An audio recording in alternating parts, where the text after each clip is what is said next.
Consistency is undefeated, without a doubt. Like, find something that works, or just stay consistent with it.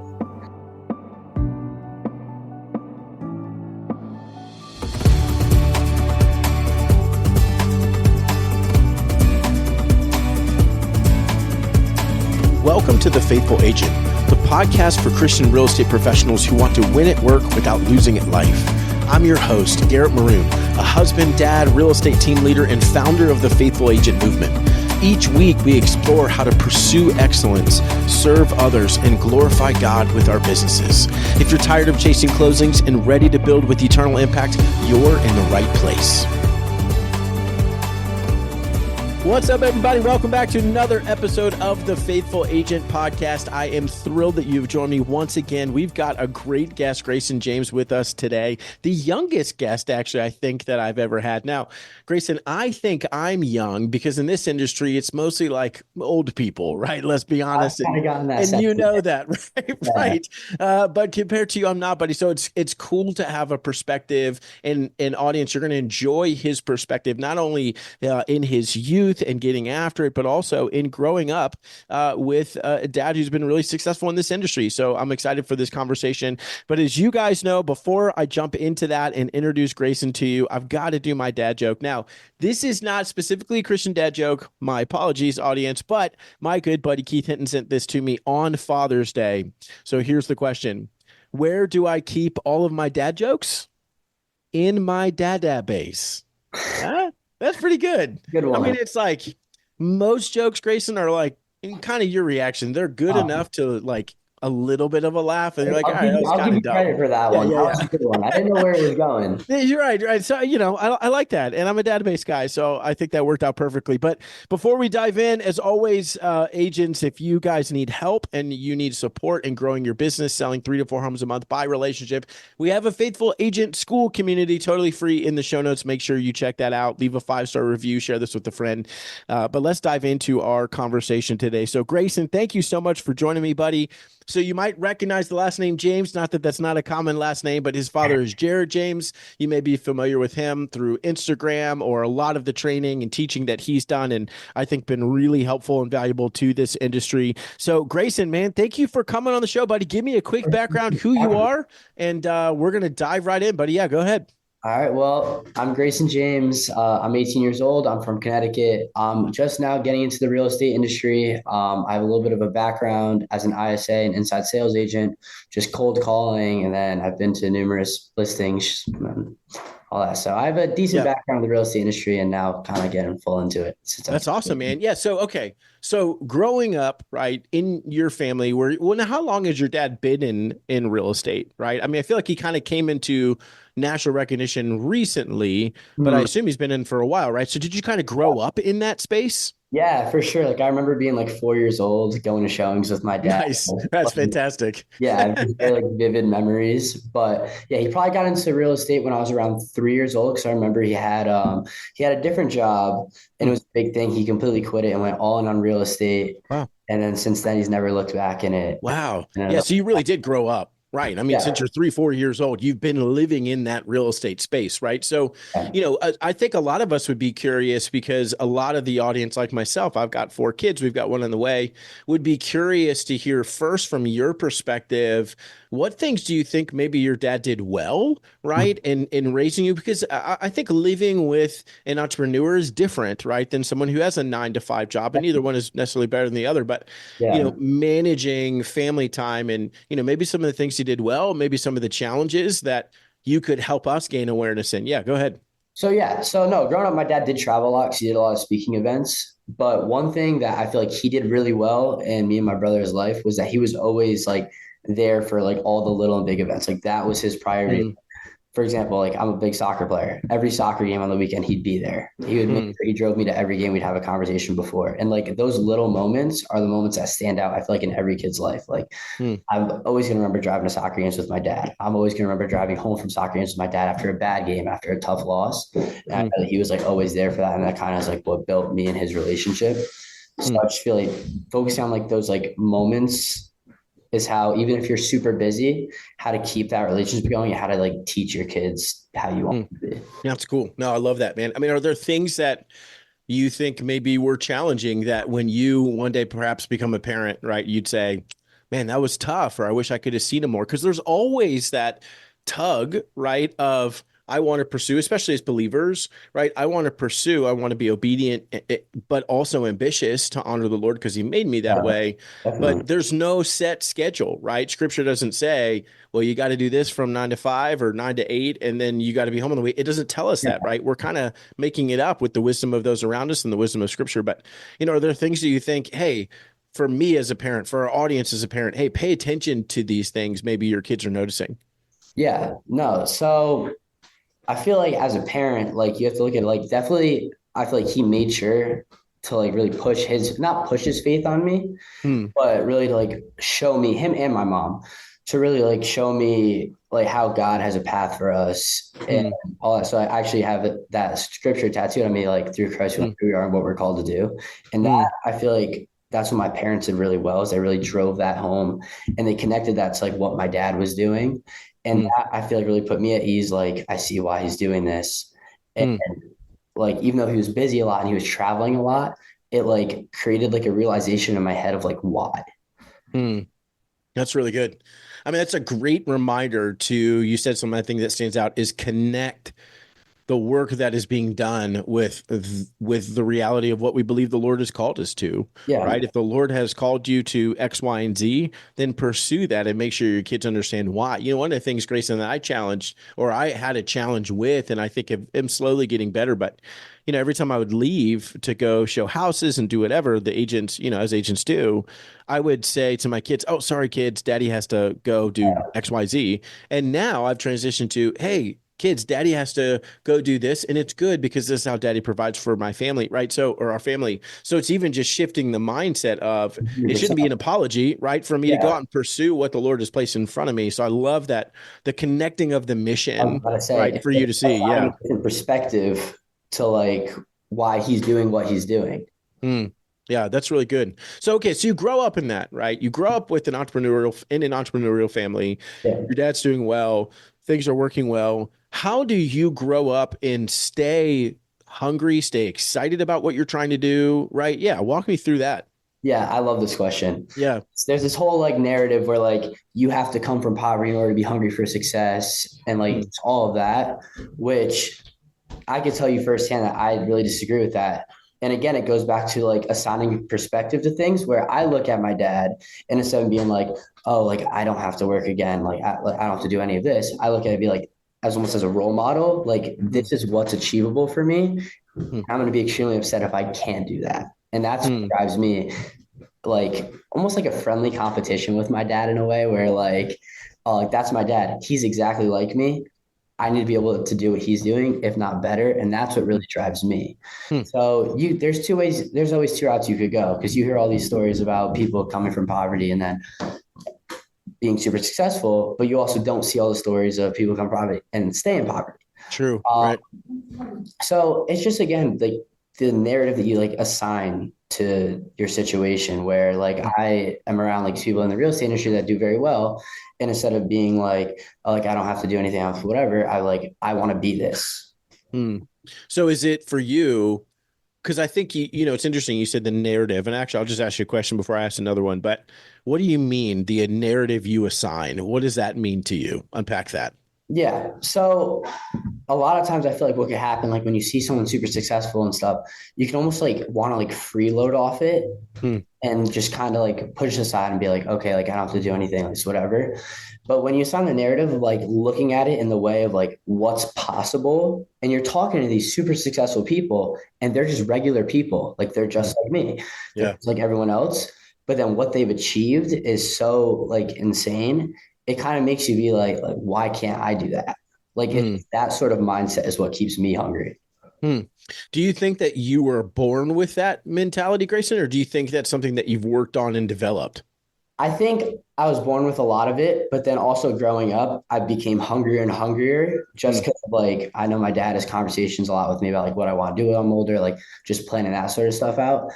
and just like I just love the idea of like getting to it and like building stuff and like the like very entrepreneurial mindset. Hmm. So I was born with some of it, but then I know that my dad also kind of drove home like that last bit to kind of like get me really hungry and like want to Hmm. get started. Yeah, that's good. Yeah, I mean, I think it's interesting, right? So you are only 18, but you've already done ISA, which is probably the least enjoyable job that anybody could have in real estate, I would Yeah. imagine.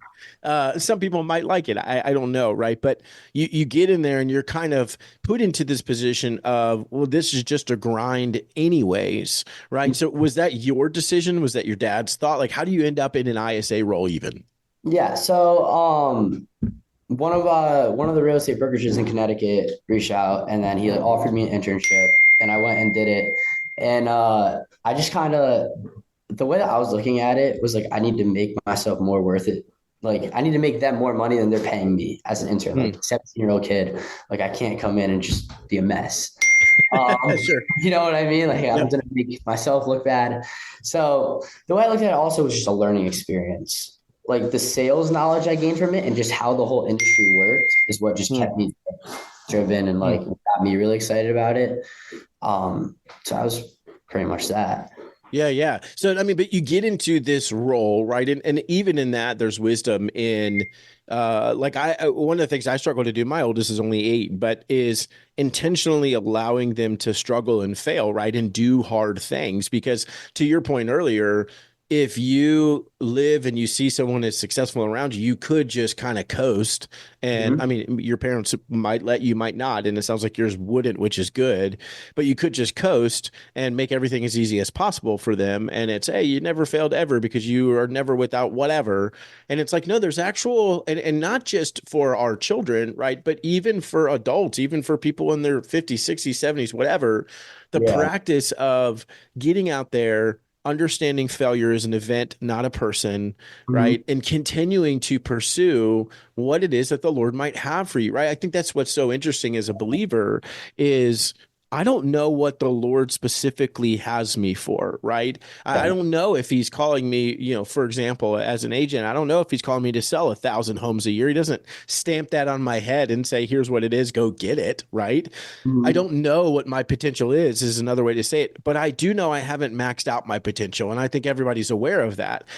But we have to have those moments of practice where I try, I fail, and it's just a choice to say, if this is really what I think that the Lord might have for me, I need to get up and try again, right? If the Yeah. Lord told me right now to go to Spain and become a missionary, if he verbally told me that, right, which he wouldn't, but if he did, it Uh, wouldn't matter what gets in my way, right? Everything that would get in my way, it would sure be a setback, it'd be a challenge, whatever, but I would do whatever I have to do to get there.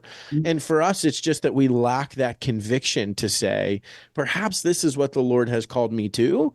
He's yeah. granting me this kind of platform opportunity. Maybe he won't, but shouldn't I pursue it in hopes that he will, right? Or in pursuit of maybe this is what he's calling me to, right? And I don't want to pursue something lesser than what the Lord has created me for. I think that's a struggle that we see in our industry as believers all the time. We just are less than excellent, man. We just don't pursue excellence the way that we should. So Yeah. it's interesting to me, right? You get into you've watched this your whole life. You get into the industry at 17, you're doing inside sales.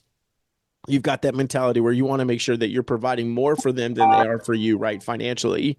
And then now you're excited about getting into business yourself.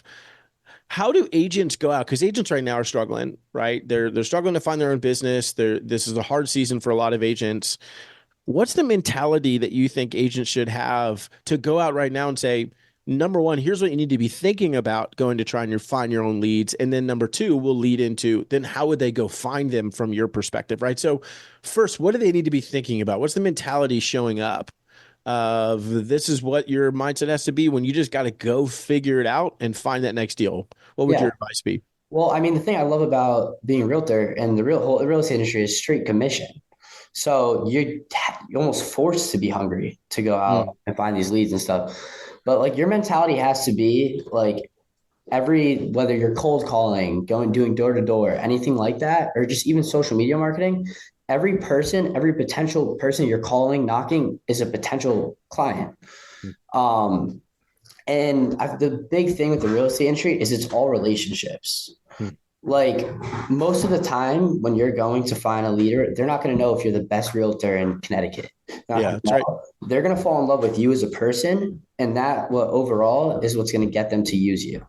The Hmm. real estate industry has always been based on relationships. So if you could really drive that home, be personable to everybody you talk to, you're going to do great. Hmm. Yeah. What then are some of maybe the tactical things if someone's here and they're saying, yeah, I get it. I just don't know what to do or where to start, right? Because I would say the majority of Yeah. agents are relationship based, but Mhm. don't actually do a good job of executing any kind of system to generate and nurture referrals. But Yeah. then certainly the skill set runs out when it's how do I go find business today? I mean, what would you do? Like starting from scratch, Yeah. what I would do, it gets repetitive, it's annoying, just cold call. Hmm. Like if you call enough people, you're gonna get yeses. Same Hmm. with door to door. You call enough people and be like, hey, so and so, like whether you're planning on like ask them if they're planning on selling their home or anybody who knows it, you're gonna get a yes eventually. So if you're Hmm. starting from scratch and you have nothing, just go out and hustle Hmm. because you're Have enough conversations. Yeah. Yeah. all about as many have as many conversations as you can. Hmm. Yeah, I think it's and again as an encouragement to our audience, like I don't care that Grayson's 18. We should not despise people for their youth. Scripture says that, right? Why? Because we can learn from everyone. And your excitement and your passion, right, I think is helpful because there's a lot of age. I mean, I've been in it for 11 years. A lot of agents been in it much longer than me, like your dad has been, right? And it's easy to get burnt out. It's easy to get annoyed. It's easy to get frustrated. It's certainly easy to blame the market or blame interest rates or blame the economy, whatever it is. And not that those things aren't true, but the reality is, again, no matter your scenario, if you knew the Lord had said, this is what I want for you to do, right? Very plainly, I don't care what the scenario is, I would go figure that out, right? It's that I think that we broadly lack the conviction to say, whatever it takes, because this is exactly what you're talking about. Whatever it takes, go find the yes, Yeah. right? So, okay, so you're moving from Connecticut, going to Florida. Mhm. And is your intent to get the your real estate license and operate in Florida, or you think you're going to operate? Yeah, operate in Florida. Okay, so you're going to a new space, right? Mhm. Like you said, day one, brand new location, not from there, didn't do ISA work there. How do you show up? What do you do, right? And agents, whether you're new or whether you've been an agent for a while, these principles apply to you. So listen up. Yeah, what do you do day one? Yeah. So day one, honestly, it's very like old school, getting a phone book and just cold calling or going on Zillow and looking at like for sale by or just Hmm. anything that could be a potential lead and just calling it and just like working my butt off. Hmm. So I get it. Go door knocking, go circle prospecting, like all that Hmm. is that would be my first step of action for sure. Hmm. Yeah, do the stuff that nobody wants to do. Exactly. Yeah. And then how do you even overcome, this is just a question for you, because most of our audience is probably older, but how do you even overcome when somebody says, well, how old are you? Right? How do you overcome that aspect of this business? Yeah, I'm still struggling with that a bit for when I get into Yeah, it. nice. But Sure.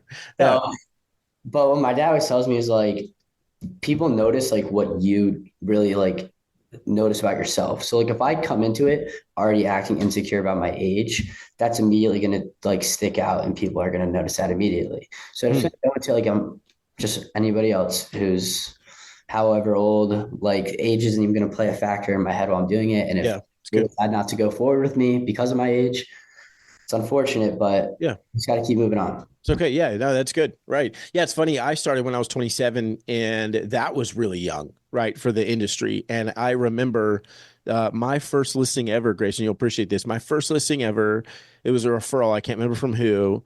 And I walk in, and it's the single woman, and the first thing she says to me is, how old are you? She didn't say hi. She did nothing. And I remember saying, I'm the youngest documented agent in all of Hampton Roads, which is where I live. And I Uh-huh. left, she laughed and I left it at that. And I never had to tell her, right? She didn't know it was my first deal ever. She didn't know anything. And even in that context, what was interesting in the Lord's kindness kind of pulled out of nowhere, right? I was wearing a suit. I'd brought my listing packet, right? Because I thought that's what you're Yeah. supposed to do. Well, what I realized in that conversation was I am new. I am young. I don't really know what I'm doing. So, but I do know I can ask her questions. I do know I can listen well. And at Mhm. the end of that, great, I'll call you if I pick you. I knew there's other good agents. Anyways, fast forward a week, I get a call. Her name's Kelly Joe, and Kelly Joe says, Garrett, I want you to be my agent. And I'm like, did not expect that, Yeah. right? She was wondering how old I was, and I didn't know what I was doing, right? And I didn't talk about my marketing plan, blah, blah, blah. And so I said, well, hey, please tell me why. She said, Garrett, honestly, I have no idea what any of you said. She had interviewed 4 agents, but you're the only one that I felt like actually cared.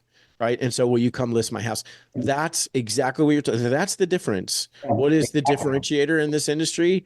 Care about people, right? Exactly. Like genuinely care. Yeah. And doesn't matter how old you are, especially as believers, we're called to do that. Right. So show up and do that well. And for you, it's this uniqueness of combining that care with the conviction to get out and just do what needs to be done. Yeah. Right. And so that's awesome. It's really good to know, right? You see it where your dad, right? I assume you think your dad's built this business the right way. So I want to go do that too. I Exactly. Yeah. think for us as agents and anybody who's listening who's maybe a parent to say, well, what do my kids think about this industry? And maybe do some internal thinking of, well, if my kids think this industry is terrible, then what am I saying? Right? How am I encouraging my children to grow up in that? Right. So, man, I love what you're doing because I also think we are in a season where a significant amount of it wasn't cool to go into real estate when I went in. Even a good friend Yeah. of mine who was national 30 under 30, she went in at 23. It wasn't cool, right? No, But now it feels like there's a wave of people coming that are young. Like, this sounds like a definitely. good idea. Yeah. Do Yeah. you see that? 100%. Like in my senior year of high school, I had a couple of kids come up to me and be oh, like, what do you think about getting like a real estate license at 18? Hmm. You think that's a good idea? Like, should I do that? And it was actually like a surprising amount of people that were really Interesting. interested. Hmm. Because I also think social media like glamorizes everything. Hmm. And Hmm. a lot of people are seeing that and they're kind of being like, oh, I'm gonna get into real estate. I'm gonna make 150 grand my first year straight out of high school. Yeah. So Right. I think this the social media aspect has really popularized it, Hmm. just made it look very like glamorous and like Yeah. you get what I'm saying? Yeah, I mean, because now every time somebody gets a listing, they do these super fancy videos. I'm like, Yeah, you and I both know that's not going to sell the house, right? no, This is no, for Instagram viewers, not to sell the home. But you're exactly. right, it does glamorize it. And again, I think for you, right, and it's such a good example, and I just appreciate all your thoughts, is it's still right. Nothing has really changed. Sure, technology is different. Sure, social media, all the things. Yeah, Nothing has really changed. The person who's willing to work for it versus the person who's not, one of them is going to win. It's not exactly. going to be the second one, No, right? It's always going to be the one that shows up and does the hard things that nobody else even pays attention to, that you don't put on social media, right? I was spending time yesterday handwriting notes, 11 years in, like still doing those things. I'm not putting that on social media. That's not exciting. And exactly. nobody wants to see me on video anyways, right? So that's why nobody watches my YouTube, Grayson. But one day Oh, maybe. But that you're right. It's this, are we getting away from, I appreciate you kept saying like just these old school foundational things. Are we mm, getting away from that, thinking that beautiful Instagram videos is what's going to save the day? Because it's just not, right? yeah. Yeah, go ahead. What do you think? Yeah, I mean, I think there's definitely things are always changing. There's new techniques that work. But I feel like at the end of the day, like old school, like the you hustle and you just have as many conversations as you can, that's always going to work. But Yeah. you use social media in that same way and just get in front of as many people as you could. Yeah, everything Yeah, is a funnel to relationships. exactly. So it's just more of like what way are you like what are you better at to connect with people? Like if Hmm. social media is your thing and you're good at that, you're good at digital marketing and you could make yourself like if you could get that connection with somebody through the screen, Hmm. I think that's great. Like if you're able to do that, I know me, I'm not great at that, like the Hmm. Yeah, me marketing, neither. all that. So the cold calling and just hustling is where I feel like works for me. Hmm. But it all depends on your skill set, is what's going Yeah. to be more beneficial to you. Yeah, such a good reminder, man. And I'm going to wrap us here, but I love that because I talk all the time about don't try to be everything, right? Yeah. Figure out who the Lord created you to be and being excellent at that. And that's what you said. If I can be good at cold calling, then do it, and do it better than everybody else, because you're a believer and you're seeking to honor the Lord, right? If I'm good at relationships, then be better than everybody else, not for your own glory, but for the sake of glorifying the Lord and the gift that he's given you, right? And that's exactly what you're talking about, man. So, brother, I appreciate you. I'm going to ask you this. I wonder what will come to your mind. Actually, it just popped in my head, but what's one saying that you've heard your dad maybe say over and over and over again that you feel like you're going to take with you into your business? Consistency is undefeated. Hmm. Without a doubt.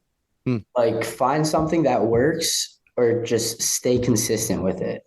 Because if Awesome. you're consistent with anything, you're gonna get better at it and it's gonna end up working out. That's good.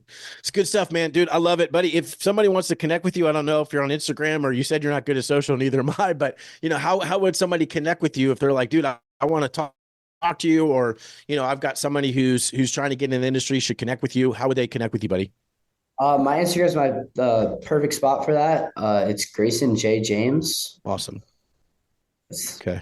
And I'll make sure that that's in the show notes so people can connect with you. Awesome, buddy. Grayson, I appreciate you, bro. Thanks for coming in and sharing, dude. I love your heart. Love that you're young and getting after it, dude. We need future leaders in this industry, man. You're going to be one of them. So thanks for coming on. Faithful Agents, we love you, and we will see you next week.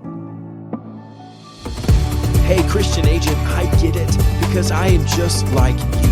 You got into this business for more time, money, and freedom, but how is that going? Maybe like me, you found yourself succeeding more often, but missing out on more family dinners. Or maybe you've been wondering this whole time, why are you working your butt off but not making any progress? Or you continue to see the people up on stage who lost their marriage, but they sold a lot of houses so they get celebrated anyways.